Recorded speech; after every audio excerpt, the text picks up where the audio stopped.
எல்லாருக்கும் வணக்கங்க. மாட்டுக்கு உண்ணி நிறையா அதிகமாயிடுச்சுங்க. அதுக்கு என்னென்னமோ எல்லாம் வைத்தியம்லாம் பண்ணி பார்த்துட்டு, வேப்பந்தழை அரைச்சி பூசுறது, வேப்ப எண்ணெய், மஞ்சத்தூள் அதெல்லாம் பூசி பார்த்ததுங்க. அதுவும் ஒன்றும் சரி வரல. அப்புறம் ரூமெல்லாம் எல்லாம் மாட்டு இருக்கிற கட்டுத்தரையெல்லாம் எல்லாம் தெளித்து விட்டாங்க. அதுவும் சரி வரலைங்க. சாம்பிராணி புகை போடுறது அந்த மாதிரிலாம் பண்ணி பார்த்துட்டு, அப்புறம் நிறைய இருந்ததுனால கடைசியாக டாக்டர்கிட்ட கேட்டு மெடிக்கலில் ஒரு மருந்து வாங்கினாங்க. அந்த மருந்து 10 மில்லின்னு தண்ணியில் கலந்தாங்க. 1 லிட்டருக்கு இவ்வளோன்னு தண்ணியில் கலந்துங்க.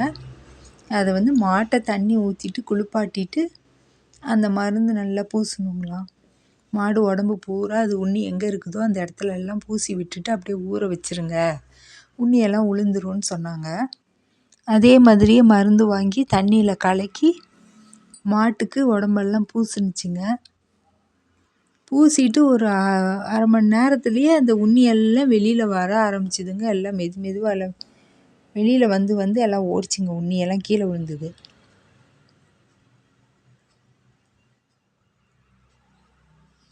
பாருங்க, இந்த மாதிரி பூசினாங்க. பூசினதுக்கப்புறம் உண்ணியெல்லாம் வந்துச்சுங்க, வெளியில் கீழே விழுந்ததுங்க. எல்லாம் உடம்பு பூரா தேய்ச்சி விட்டாங்க. எங்கெங்கே உண்ணி இருக்குதோ அங்கெல்லாம் கால், வால், கழுத்து எல்லாம் தேய்ச்சி விட்டாங்க. உண்ணி தெரியுது பாருங்கள், ஒன்று ஒன்றா எல்லாம் வெளியில் வந்ததுங்க. இந்த மாதிரி ஒரு 2-3 தடவை போட்டாக்கா உண்ணி வராதுன்னாங்க. ஊசியும் போட்டாங்கங்க. ஊசி போட்டும் இந்த மழை நாளைக்கு இந்த மாதிரி உண்ணி வருதுங்க. ஒரு மாட்டுக்கு உண்ணி இருந்தால் மற்ற மாடுங்களுக்கும் உண்ணி ஏறிக்குதுங்க. ரொம்ப ஜாக்கிரதையாக பார்த்துக்கணுங்க மாடுங்களை. ஈ, உண்ணி, இந்த கொசு இதெல்லாம் இதாகாமல் பார்த்தாதாங்க அதுக்கு பால் நிறையா சுரக்கும். பால் நம்மளுக்கு கிடைக்கும்.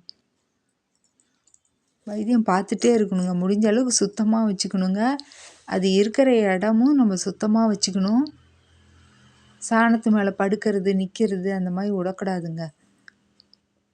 அடிக்கடி இடம் மாற்றி சாணத்தை வலிச்சிட்டு சுத்தமாகவே வச்சுக்கணுங்க. நல்லா உடம்பு பூரா பூசி விட்டாங்க. பூசி ஒரு அரை மணி நேரத்துலேயே எல்லாம் உண்ணி கொஞ்சம் எல்லாம் வெளியில் வந்ததுங்க, டாக்டர் சொன்ன மாதிரியே.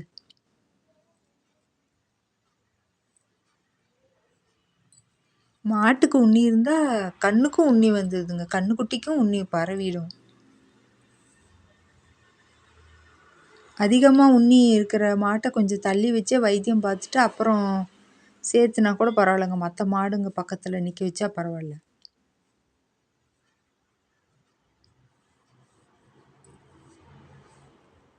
கொஞ்சம் நல்லா வெயில் இருக்கிறப்ப தண்ணியை ஊற்றி விட்டுட்டு அப்புறம் அந்த உண்ணி மருந்து பூசிட்டு விட்டுட்டாக்கா உண்ணி குறைஞ்சி வரும்னு சொன்னாங்க. அதே மாதிரியே உண்ணியெல்லாம் வெளியில் வந்ததுங்க.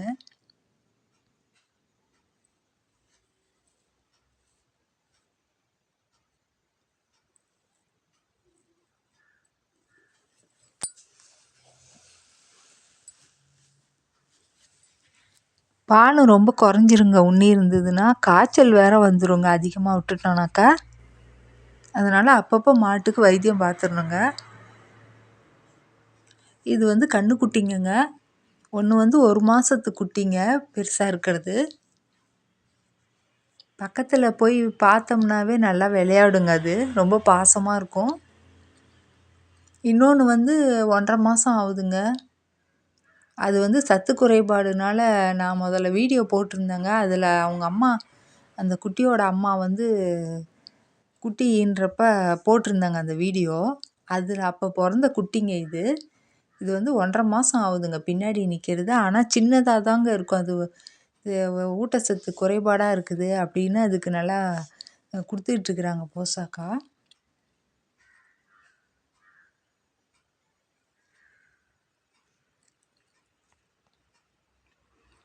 குட்டிக்கும் உண்ணி ஏறிடுச்சுங்க. அதுக்கு இந்த மாதிரி மருந்து பூசல. அப்படியே வேப்ப எண்ணெயெல்லாம் இது பண்ணி பார்த்துட்ருக்குறாங்க நாட்டு வைத்தியத்துக்கு.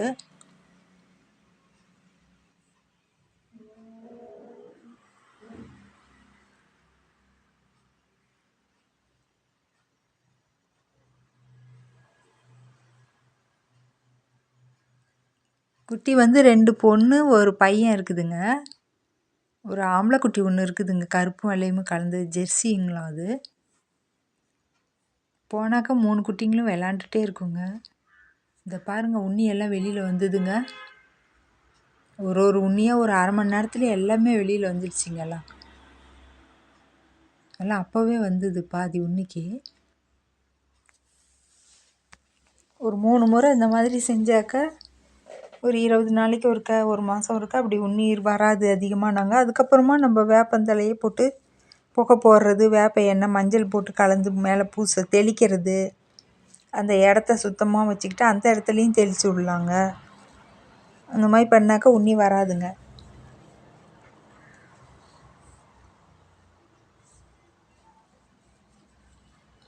நல்லா வெயில் படுற மாதிரி கொஞ்சம் போய் மாட்டை கட்டி விட்டோம்னா அதுக்கு கொஞ்சம் இதாக இருக்குங்க. தண்ணி ஊற்றிட்டு உண்ணி மருந்து பூசினாக்கா.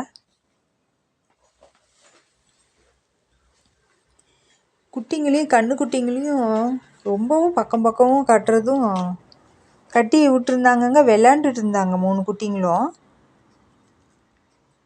ஒரே நாளில் பார்த்தாக்கா அந்த குட்டி வால் முடியெல்லாம் கடிச்சு வச்சிருச்சிங்களாம் அந்த ஆம்பளை பையன் கன்றுக்குட்டி.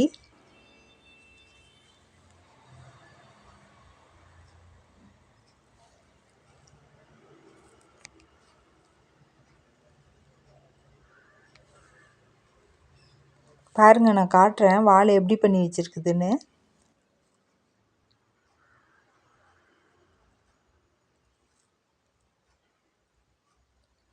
இதுதாங்க ஆம்பளை கன்றுக்குட்டி, பையன் கருப்பும் வெள்ளையுமா கலந்துருக்கிறதுங்க. அந்த குட்டி இந்த குட்டி 4 நாள் முன்ன பின்னங்க. 2 பேரும் ரொம்ப பாசமாக இருப்பாங்க விளாண்டுக்கிட்டு. அதனால் பக்கத்தில் கட்டி வச்சாங்கங்க.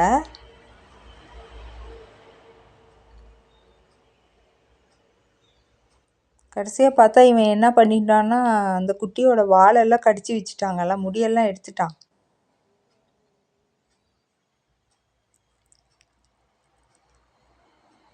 இவங்களுக்கும் எல்லாமே நிறைய உண்ணி வந்துருச்சுங்க. அப்புறம்லாம் வைத்தியம் பார்த்தாங்க. அழகாக விளையாண்டுட்டு இருக்குங்க. இந்த குட்டி பேர் தனாங்களாம், பொண்ணு பேர். அவன் பேர் நந்தகோபாலன்னு வச்சுருக்குறாங்க. அது பண்ணுறதெல்லாம் அவ்வளோ அழகாக இருக்குங்க. ஒரு மாதத்து குட்டி தான். இவங்க நல்லா பெரிய பெரிய குட்டியாக இருக்கிறாங்க இவங்க.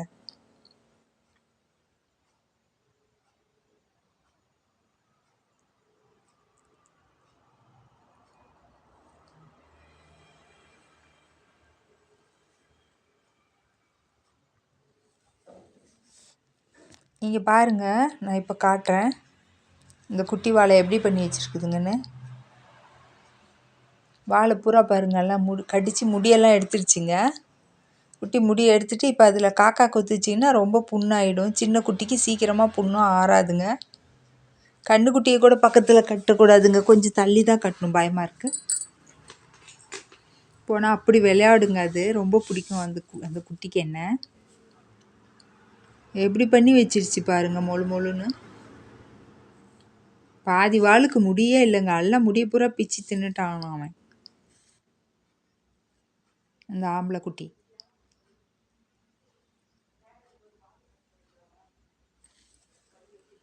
என்ன இந்த குட்டிங்களுக்கு ரொம்ப பிடிக்குங்க, நல்லா விளையாடுங்க. வாழைப்பழம் கொடுத்தா நல்லா சாப்பிடுவாங்க. சாப்பிட தெரியாதுங்க, மெல்றதுக்கு தெரியல இன்னும். அப்படியே ஊட்டி விட்டோம்னா கொஞ்சம் கொஞ்சமாக அப்படியே சாப்பிடுவாங்க. தினமும் ஒரு வாழைப்பழம் கொடுக்கறது கூட நல்லதுங்க. கொஞ்சம் ஒரு குட்டி வாழைப்பழம் கொடுக்கலாம் அவங்களுக்கு. இன்னொரு வீடியோவில் பார்க்கலாங்க. நன்றிங்க.